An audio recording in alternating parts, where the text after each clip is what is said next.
ایک راستے سے جانا اور دوسرے راستے سے واپس آنا یہ بھی عید کی سنتوں میں سے ہے. تو لہٰذا جو راستے سے جا رہے ہیں دوسرے راستے سے آنے کی کوشش کریں. 12ویں سنت یہ پیدل جانا. عذر ہے، بہت زیادہ ضعیف ہے، چلنے میں دشواری ہے، معذور ہے، تو پھر ایسے لوگ گاڑی اور سواریوں سے جا سکتے ہیں. لیکن کوئی عذر نہیں ہے تو پھر پیدل جانا یہ سنت ہے عیدگاہ. اور اس میں ایک راستے سے جائے دوسرے راستے سے واپس آنا. اس میں اسلام کی اصل میں حکمت یہ جمعہ اور عیدیں رکھنے میں کہ مسلمانوں کی تعداد زیادہ دکھے اور دوسروں پر ایک روک بنے کہ یہ لوگ ایک ساتھ رہتے ہیں اور ان کے کام ایک جیسے ہوتے ہیں اور ان کے اندر اتحاد اتفاق ہے اور یہ سب لوگ مل جل کے رہتے ہیں. لیکن آج جتنا مسلمانوں میں انتشار ہے اور جتنی تفریق اور اختلاف مسلمانوں میں دوسری قوموں میں نہیں، یہی وجہ ہے کہ دوسری قومیں آگے بڑھتے چلی جا رہی ہیں اور مسلمان قوم پیچھے دن بدن ہوتی جا رہی ہے. 13ویں چیز فرما رہے ہیں راستے میں جاتے وقت اللہ کا ورد کریں گے، ذکر کریں گے. اللہ اکبر لا الہ الا اللہ واللہ اکبر وللہ الحمد. جاتے ہوئے بھی آتے ہوئے بھی آہستہ آہستہ پڑھتے ہوئے جائیں، زور سے نہیں پڑھنا ہے. اللہ اکبر لا الہ الا اللہ اللہ اکبر وللہ الحمد. اللہ اکبر لا الہ الا اللہ اکبر وللہ الحمد. آہستہ آہستہ پڑھیں گے. جبکہ عید الاضحیٰ کے موقع پر زور سے پڑھنے کا حکم ہے، لیکن اس عید کے موقع پر آہستہ آہستہ پڑھتے ہوئے عیدگاہ جائیں گے یا جس جگہ نماز پڑھنے جا رہے وہاں پر جائیں گے، وقت سے پہلے جائیں گے، جلدی جانے کی کوشش کریں گے اور جا کر پھر وہ 2 رکعت نماز عید الفطر کی ادا کریں گے. اس کی ترتیب کر جو لوگ خطیب ہوتے ہیں اور بیان کرنے والے ہوتے ہیں، امام صاحب ہوتے ہیں، ترتیب کر بتاتے ہیں، تو اس میں جلدی جائیں گے تو ساری چیز ذہن میں رہے گی. تو اس پر اللہ پاک سے دعا ہے کہ اللہ پاک ہم سب کو عمل کرنے کی توفیق عطا فرمائے. دعائیہ جملے بھی کہہ سکتے ہیں تقبل اللہ منا ومنکم.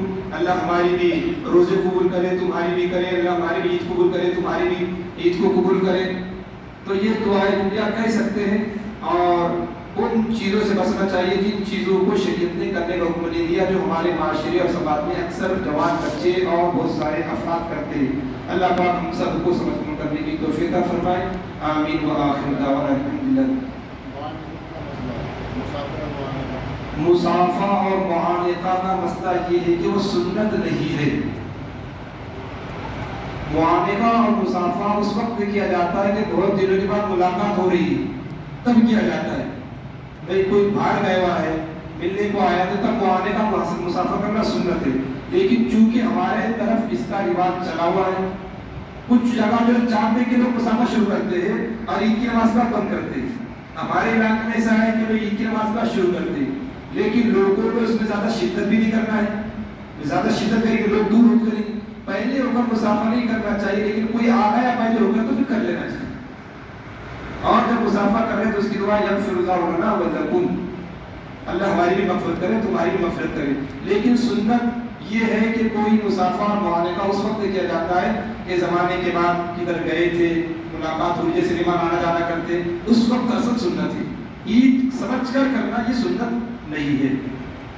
اللہ پاک سمجھ کر کرنے کی توفیق. اور کسی کو پوچھنا ہے پوچھ سکتے ہیں، پوچھنا ہے پوچھ سکتے ہیں.